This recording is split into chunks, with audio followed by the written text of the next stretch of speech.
Yes, people, welcome back to the channel. Welcome back to KGX to the Z TV. Hey, do me a favor, hit that subscribe, hit that like, turn those notifications on. We've been getting a little bit more active. We had the EPL roundup video that dropped yesterday. I think before that we had the match reaction for the Sunderland game, and then today back in action, League Cup, Carabao Cup, Chelsea 4, Wolves 3. You see the title, a throwback for the ages, a quintessential English, not in I won't say unimportant cup match, but if you're comparing this to the FA Cup obviously takes precedence, but League Cup action, 4-3, not even a back and forth uh, um, sort of match, but a tale of two halves. So let's get right into it, and we'll take a look at the lineup real quick. We had some rotations in this one, as you would fully expect in a cup match. Jorgensen in goal. Center backs were Tosin and Hato. In Hato, no, Hato was left back. I'm sorry, Tosin and Achapong with Gusto at right back, with Hato I mentioned before at left back. The midfield was Santos and Lavia with Buonanotte in the 10. Left side was Gittens. Up top was young Tyreek George, and on the right was Esteval. So a very, very, very heavily rotated side. But credit to those folks that started that initial 45, because for 45 minutes in this match, we were scintillating. We were um, almost mistake free. We were energetic. The press was fantastic. Of course, I jumped on my boy Jimmy. So shout out if you're following me, Jimmy Split TV, a must follow. Huge Chelsea fan, big supporter, very entertaining. So go ahead, show him some love as well. But on that live stream, we were talking about Chelsea this year is one of the best teams in the league when it comes to high pressing, and we're one of the best teams when it comes to dispossessing the other team high up the pitch and then turning that into big chances. And we did that today almost from the start. We had a very, very good start to this one. We got off 5 minutes into it. Santos, who was fantastic all match, better in the first half when he was playing a little bit higher up than when he was playing a little bit deeper in the second half. But he gets off the mark, gets his goal, a left-footed goal. Keeper sort of unsighted a little bit, can't really get down. So he takes advantage of that. It's 5-0. I'm sorry, it's 1-0 after 5 minutes, and we are cooking. And not long after that, it was Jamie Gittens, who my man of the match, had a goal, 2 assists today, but he puts in he gets the ball on the left hand side, one step over, goes around the outside, crosses it in. Tyreek George, who's we know he's not a striker, but we know he's got some striker qualities, mainly his ball striking. If you had to say where areas of the game does Tyreek George struggle at when he's played in that striker position, it's normally it's normally hold up play, box presence, being in the right spots at the right time. But credit to Tyreek George for this one. He was right there for the tap in. It's 2-0, and you're like, all right, this one could be 5-0, it could be 6-0. We know what Wolves is like in the league. We know that Wolves heavily rotated their side today.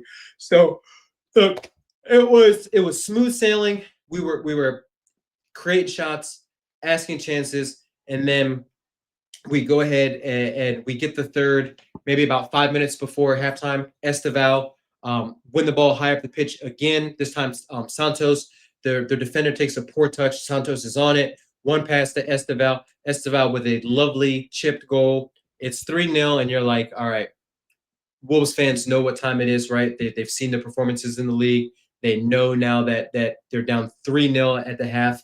But as we've seen time in and time again, this team cannot defend physical direct attacks, whether that be free kicks or long throws. we cannot deal with the first ball. We cannot deal with the second ball. And in some cases today, we cannot deal with the third and the fourth ball because it was an absolute calamity at the back. And it wasn't like, I've seen some content creators talk about Chelsea lost control. When we took off Lavia, we definitely conceded a little bit of possession and things like that. But the goals that we conceded weren't from Wolves tearing us up in open play, right? They were from long throws into the box where we failed to win the first one. We failed to deal with the second ball. We failed to deal with the third ball. And then the times where we needed our keeper to come out and be commanding, maybe come out, punch the ball, maybe come out and sort of put himself about a little bit, command his box, command his area. He doesn't do it. We give up a goal, 48th minute. And from that moment on, they were on us. And we were very, very fortunate to get out of this one, right? So they score a goal. They throw it in. They win the first header. It gets knocked to the back post. It was either the first or the second goal, but they shoot a shot across the box. And look, their striker number 14 is a grown ass man. And look, I get it. I get it. You don't see too many old school powerful center forwards now, but Tosin's out there, and this is what if you say what his strengths, aerially, dealing with physical strikers, right? If you say what his weaknesses are, 1v1 defending, guys running at him. Today was supposed to be his bread and butter. We brought him in, and Maresca probably played him for situations like this, and he failed miserably today. He was absolutely atrocious to the point where we have to bring on Cucurella.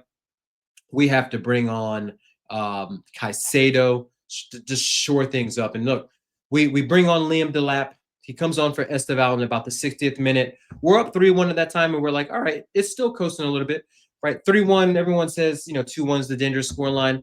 3-1, look, that next goal, you either kill the game or it's 3-2 and it's nerve-wracking. We bring on Enzo for Lavia. We bring on Delap for Esteval. We bring on Cucurella for Gusto. So we've got some experienced players in there, and / Delap, who's just kind of returning from injury. They take off Wang. They bring on Jürgen Strand Larsen, who's another physical monster. I think he's 6'6". And we just absolutely capitulate. And not even, 5 minutes after Strand Larsen comes on, they get another goal from Wolfie at the back post. And that was the one that I was talking about. He wins it. They win the ball. It bounces like 2 or 3 times. We have 2 or 3 times to deal with the ball and get it cleared. Achapong, who was very, very suspect today when it comes to defending these physical set pieces, he doesn't deal with it. Their guy Wolf, who had 2 goals today, scores a goal, and when I first saw the goal, I was like, okay, fair play to him. He hits it hard and low across the keeper. But when you see the replay and you see Jorgensen, he hits it right at Jorgensen, and Jorgensen dives over the ball, and you're just like, you know what? We need this kid Penders to come good. Like we need him to come good next year, because for as bad as Sanchez is, Jorgensen is worse. He is worse. His shot stopping is shaky. His box presence is shaky. His commanding of the box is shaky. The only thing he's good at is playing with his feet. But you know what? If you're like, what's the worst attribute you want your goalkeeper to be good at, if that makes sense, if you know what I'm kind of getting at, it is with the ball at your feet. I'd rather have one that's like a Donnarumma, that's an excellent shot stopper, and that's going to every once in a while make the occasional howler with his foot, but 9 times out of 10, he's just going to just deal with it and just going to hoof it up the field, and you're just going to just reset your lines and just play defense again. But they get the goal back at 3-2, and you're like, all right, shoot, we are in trouble. We break off George because he's on a yellow, picks up a bonehead yellow. We bring on Neto. Shortly after that, Liam Delap gets a stupid yellow for pushing down one of the Wolves defenders, a little mayhem, a little scrum, like right outside the box. Picks it up, and you're like, all right, nothing. There's nothing of it. We make some more subs. Like I said, Caicedo comes on. Buonanotte goes off. Buonanotte was absolutely awful today. Just so slow on the ball, so weak on the ball, just gets pushed over.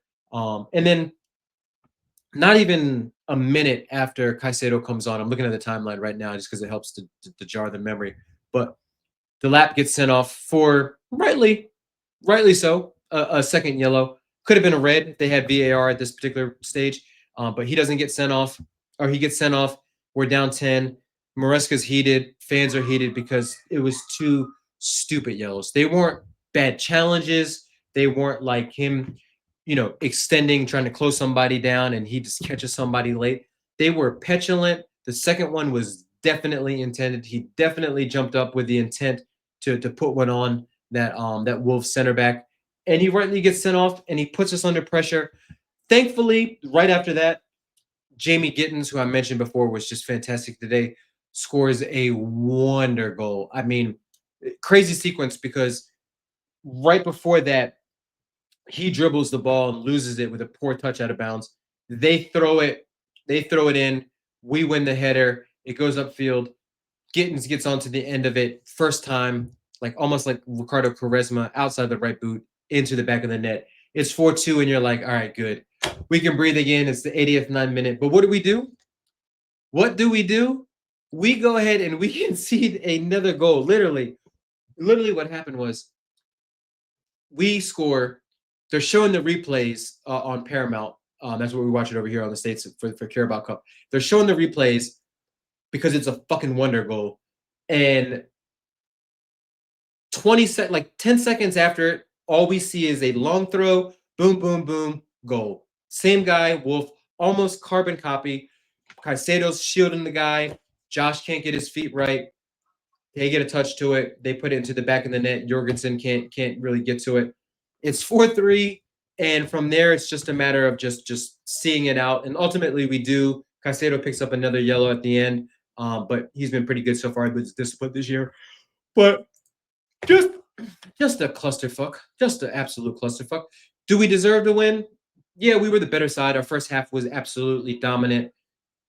Do we have major issues? Absolutely. Absolutely. And it's not a systematic issue. It's not like we're getting played through. It's not like we're getting bopped off the park.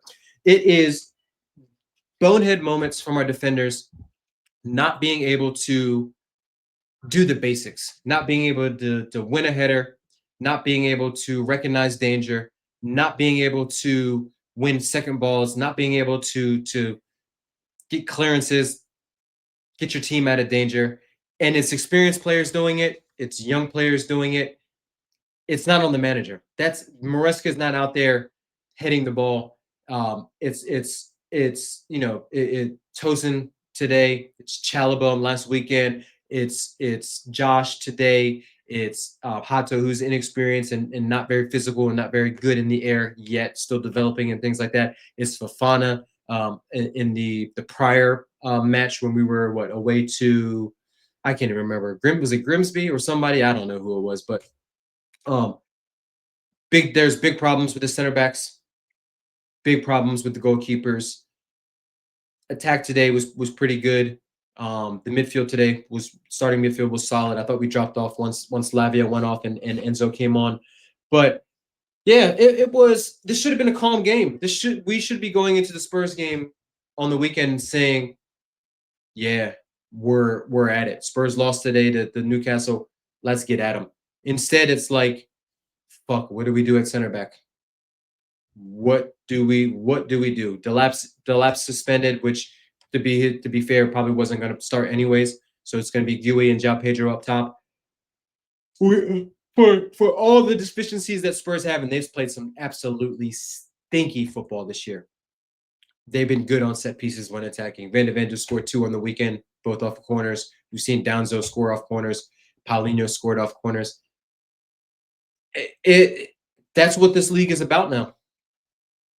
From teams from the top to the bottom, they muck it up. They play physical. They try to cause chaos in your box, and you've got to have the physicality to deal with it. You've got to have the experience and the wherewithal to deal with it. And right now, we ain't dealing with it. But let me know what your thoughts are. We did get the win today, so it's not all doom and gloom. Gittens by far man of the match. Santos solid. Hato fairly decent today. Who started on the right side? Lavia, fantastic today. Was really good in that center sort of build up midfield role. Tyree George, well, it's pretty anonymous, but you're going to get that, and then he's going to pop up with the goal. But yeah, overall, Gusto not too terrible in the first half. But yeah, let me know what you think. Hit that like, hit that subscribe, and we will see you for Spurs away. Peace.